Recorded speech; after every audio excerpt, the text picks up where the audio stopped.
கீழக்கரையில் யுவன் சங்கர் ராஜா ஜப்ரனிசா திருமணம். இஸ்லாமியராக மாறிய யுவன் சங்கர் ராஜா அதற்கு புறம் இஸ்லாமிய நெறிகளை மிக மிக சிரத்தையுடனும் பக்தியுடனும் கடைபிடித்து அதன் வழி நடந்து வருகிறார். தன் பெயரை அப்துல் ஹலீக் என்று மாற்றிக்கொண்டிருக்கிறார். இவருக்கும் மலேசியாவை சேர்ந்த ஜப்ரனிசாவிற்கும் திருமணம் செய்வதாக நிச்சயிக்கப்பட்டது. ஆனால் திருமண தேதி எப்போது என்கிற தகவல்கள் எல்லாம் ரகசியமாக வைக்கப்பட்டிருந்தன. இந்த நிலையில் திடீரென தனது திருமணத்தை நடத்த முடிவு செய்த யுவன் அதையும் கீழக்கரையில் மணமகள் வீட்டிலே நடத்த தீர்மானித்துள்ளார். நேற்று வரைக்கும் கூட இந்த தகவலை யாருக்கும் அவர் சொல்லவில்லையாம்.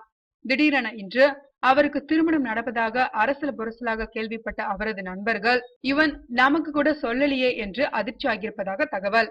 அது மட்டுமல்ல, இந்த திருமணம் கீழக்கரையில் நடப்பதாகவும் அங்கும் வெகு விமர்சையாக நடைபெறாமல் மிக எளிமையாக ரகசியமாக நடப்பதாகவும் தெரியவந்துள்ளது.